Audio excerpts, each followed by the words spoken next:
We're down to the last two sections of Chapter 8, 8.8 and 8.9. Today we're doing difference of two squares, and the next lesson is going to be on perfect square quadratic trinomials. All right, so right now let's focus in on difference of two squares, also known as perfect square binomials. So what does the word difference mean? Subtraction, right? What's the difference between 7 and 5? What's the difference between 7 and 5? 2, right? 7 take away 5 is 2. So difference means subtraction. So this title is saying difference of two squares. Well, that means that we need two perfect square terms. All right. Now, do we remember perfect square numbers? Perfect square values? So let's review. 2 is not a perfect square value. So 1, 4, 9, 16, what else? 25, 36, 49, 64, ... Keeps going forever, right? So when we say difference, we're talking about a minus sign.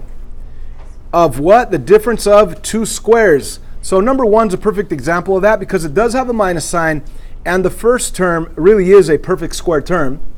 The entire 4x squared is a perfect square term. And right here, the minus 9, that's a perfect square term. Okay? So if I ask you to factor, that's what Chapter 8 is all about. Up until this point, you wouldn't be able to do it. But now you identify this is a perfect square term, that's a perfect square term. All you have to do is square root both of them and then plug them right into your factored form answer format. So what is the square root of 4x squared? What's the square root of 4x squared? 2x, right? It's like saying, what's the square root of 4? 2. What's the square root of x squared? 2x. No, just x, right? So yeah, the whole thing is 2x. So do we all understand that the square root of 4x squared is 2x? Yes. Do we understand what the square root of 9 is? 3. 3. So I'm going to put the 3 right here. So once again, what's the square root of 4x squared? It's 2x. What's the square root of 9? It's 3. Now, because this is a binomial, that means that the middle value, right, you have ax squared, there is no bx, but there is a c value, which is negative 9. If there is no bx, that must mean that the middle terms canceled out when you combine like terms, which means that this has to be one positive, one minus. And it doesn't matter which one's positive and which one's negative. But believe it or not, guys, we're done. We factored 4x squared minus 9. That is the factored form of 4x squared minus 9. Okay? So this is a new skill that we're learning today. If you have a perfect square term here, and there's a minus sign between them, then you have this situation called difference of two squares. And how do you do that? Well, square root the first one, put it here. Square root the second one, put it there. Repeat it, 2x and 3. Repeat it, 2x and 3. The signs have to be opposite. One has to be plus, one has to be minus. And you can put minus and a plus. But that's it. If you don't believe me, check it out. Let's actually distribute. What's 2x times 2x? 4x squared. What's 2x times negative 3? 6x. Negative 6x. What's positive 3 times positive 2x? 6x. Positive 6x. What's positive 3 times negative 3? Negative 9. What happens with these two middle values? They cancel out. They canceled out because one was positive, one was negative. But as you could see, you really do end up with 4x squared minus 9, which was the original answer. So we can factor 4x squared minus 9. What is the factored form? It's 2x plus 3, 2x minus 3. So it's an additional way of factoring. Before, you wouldn't be able to factor 4x squared minus 9. But now that you identify that this is a difference of two squares, you square root it, and you plug it into your answer format, and then put one plus and one minus. What do you guys think? It's very easy. It's not complicated. It'll get easier. Let me make some space here, and let's try another one. Can you use it for quadratic trinomials? For quadratic trinomials, we have a different shortcut that we're going to learn in section 8.9. It has to do something with the negative, right? Yeah, you're not going to, since it's a trinomial, you'd have a middle value, which you wouldn't have to have. You can't have a plus and a minus because the middle term doesn't cancel out. But we'll get to that when we get to that on section 8.9. Right now, 8.8, do we have a difference of two squares right here? Yes. Yes, we do. We have a difference of two squares. Why do I say difference? There's a minus sign, and this is a perfect square term, and this is a perfect square term. Whenever you have a perfect square term and a perfect square term, you could jump right into your factored form answer format, and let's actually do the square root of this guy. What's the square root of that guy? 5 with an x. And let's actually do the square root of 49y squared. What's the square root of that? 7y. 7y. You know what? Let me do this one in a different color so we can see what's going on here. So it's that easy. If you have a perfect square term, and it is a difference, then you can just square root it, put the answer there, square root it, put the answer there, and repeat those answers. The 5x here, the 7y there, and what symbols belong in here? A positive and a negative, or a negative and a positive. Doesn't matter, as long as they're different. So we're going to put one negative this time, one positive this time. And that's it. We have factored. I mean, you could check if you want, but there's no need to check. I guarantee you it works. It works every single time. So this is a new method of factoring. It's cake. It's easy. Yay? All right. Let's try another. And I hope you guys are keeping up with the notes. You guys are writing this stuff down. Let's try one more here. How about this guy? I got chocolate on my shirt right now.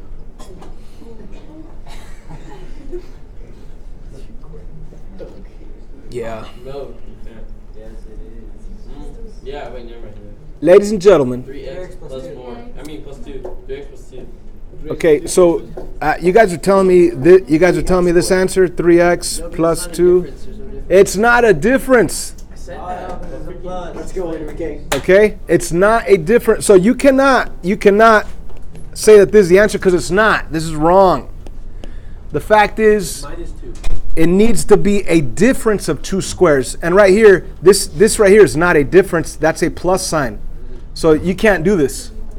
So if I tell you to factor this 9x squared plus 4, that's not factorable. On the answer, you're going to say prime. I'm using prime because the multiple choice test generator that we have, it puts it as prime instead of not factorable. Yeah, prime means not factorable. So right there, you could not apply it because they are not. I mean, yes, it's a perfect square term. It's a perfect square term, but it's not a difference. It's a sum right there. So remember the title, difference of two squares. So that right there, that one's prime. Let's try another. How about this guy? Yes. Really? No. Wait, no. No. Yes? No. Yes. Yes. No. Yes, no. No, because once Hey, wait a minute. I forgot. I'm recording. how the hell do you make ants? Okay. Listen up, guys. This is important stuff. Is this a difference of two squares? No. No. It's a difference in those squares. Okay, it is a difference, but they're not perfect square terms. That's right. Oh, Now, it's a cube. so if I'm asking you to factor, what does that mean? That is prime? You can't do it? No. No. Prime. Can't use it to make them. What is the first type of factoring that I showed you? Prime factorization. GCF. Don't we have a GCF here? Can't we pull something out? 4, 2, What could we pull out? 2, 2. A 2 and X. an x. Right. Okay, you have two terms here. What's in common in both terms? Well, there's not an 8 in both because 18 is not divisible by 8, but you could pull out a 2, not even a 4, right? Only a 2, but there's also x's, so your GCF that you're pulling out is 2x. So let's fill in what's left right here. 2x times what would take you back to an 8x? 4. That would be a 4x to the second, 4x squared, that's right. Now, what about 2x times what would take you back to a negative 18x? A negative 9. So we pulled out the GCF. That is always the first type of factoring you should try. That's the first type of factoring we learned. Now look at the inside in blue. The inside in blue really is the difference of two squares, right? Yeah. So that means I could continue factoring using that method of difference of two squares. So I'm going to 2x plus take the square root of this guy. What do I get? 2x. Take the square root of 9. What do I get? 3. So I have a 2x and a 3, a 2x and a 3, and I put 1 plus and 1 minus.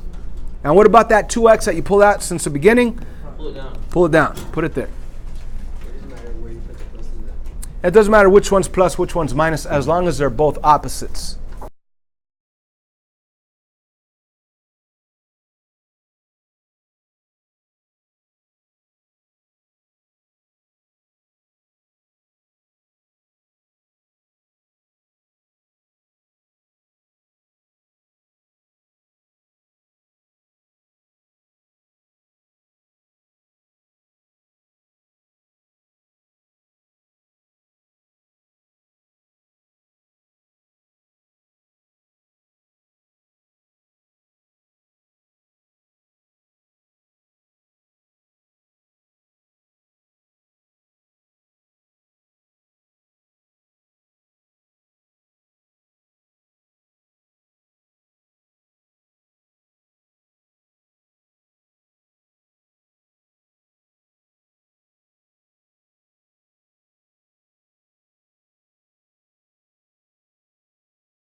Sorry about that, technical difficulties. 49x squared equals, let's say, 16. No, let's say 25. Let's make it a little different. Yeah, 25. So we have an equation here. It's an equation, all right? There's an equal sign, and this time I'm not telling you to factor. I'm telling you solve, okay? So there's different ways of solving this. One method is to move that 25 over, set it equal to 0, and you will have 49x squared minus 25 equals 0. And then you could say, I do have a difference of two squares. So you could factor by taking the square root of both of them, and the square root of 49x squared is what? 7x. What's the square root of 25? 5. So 7x and 5, and the only thing you have to worry about is that one's plus and one's minus, right? Yay? All right. Now, right here you would split them and solve. 7x plus 5 equals 0. 7x minus 5 equals 0. Solve both of them. Subtract 5, subtract 5. You're going to get 7x equals negative 5.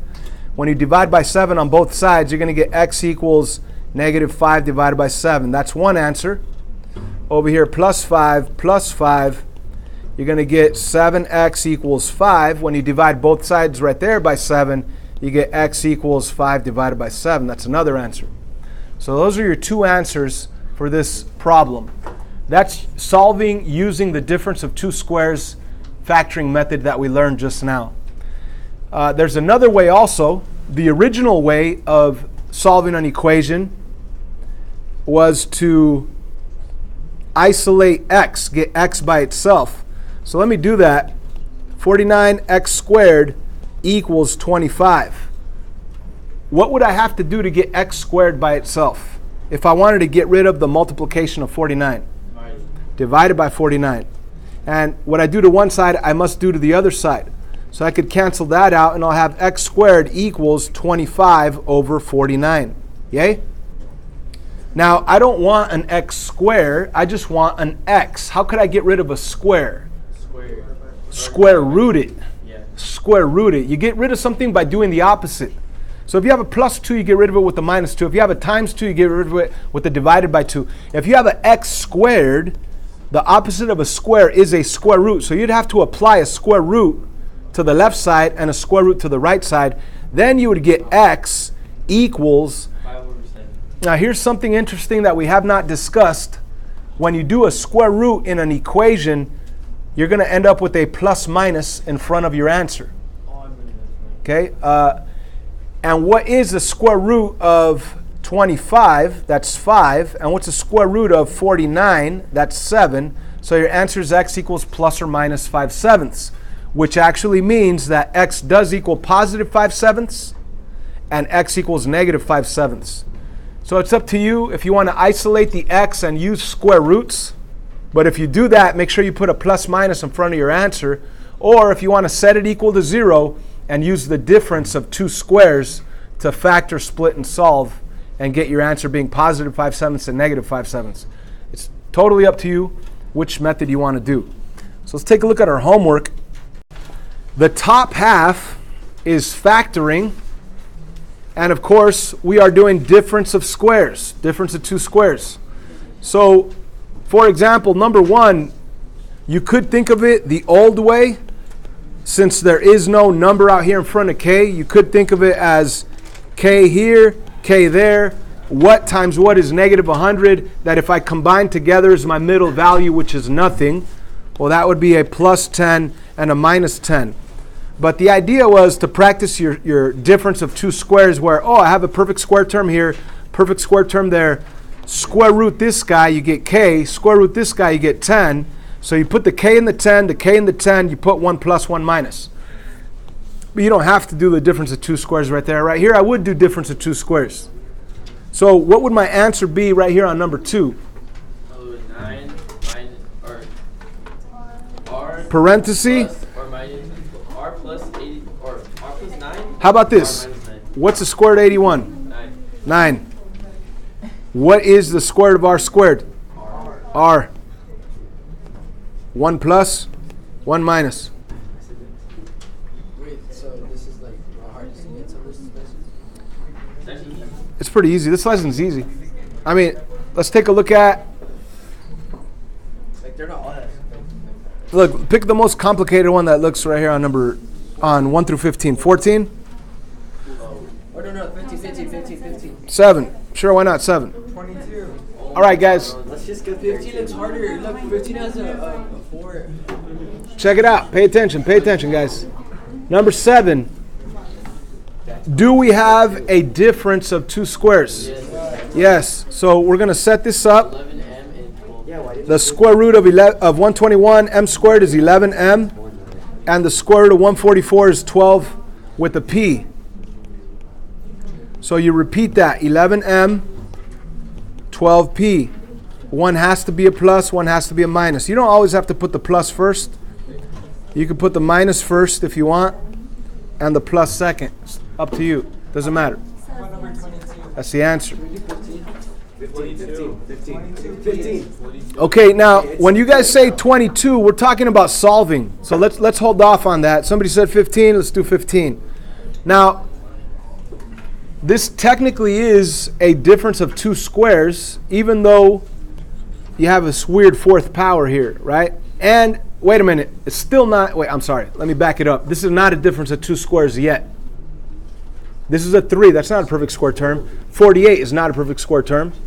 So what we need to do is factor out the GCF. What could I pull out? 3. Just a 3? And a T. How many t's? 3t squared. T squared.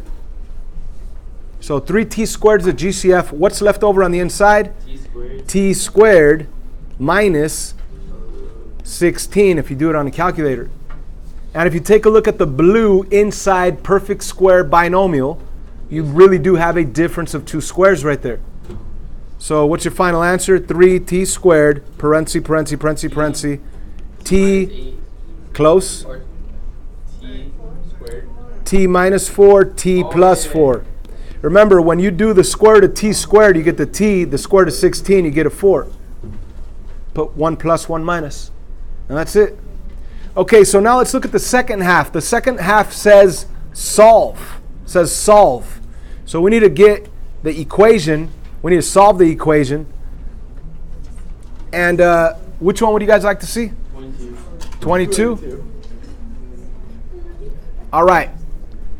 So this is an equation. You could do whatever you want to an equation as long as you do it to both sides. So, any ideas? What could we do here? Switch the 36 into 1. What's confusing you about this problem? Fraction. The fraction. Get rid of the fraction. How can you get rid of a fraction? Cancel it out. By multiplying by what? 6x squared. Or no, 136? 36. Like 36 over 1. Multiply everything by 36, right? That way it'll cancel out. You're going to end up with x squared minus, I don't know, what's the calculator, somebody? 25 times 36 is going to be a huge number.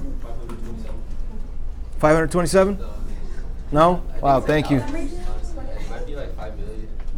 70. I can't do it. My calculator. Hey Siri, what's 25 times 36? Hey Siri. It's 900. 900. I got 150. So that equals 0. Wait, Now- add 36 to 0. Ladies and gentlemen, this is a difference of two squares. Oh, yes. So square root of x squared, that's x. Square root of 900, that's 30. One's plus, one's minus, equals 0. So when you split them, x plus 30 equals 0, x minus 30 equals 0. You get two answers, x equals negative 30, x equals positive 30.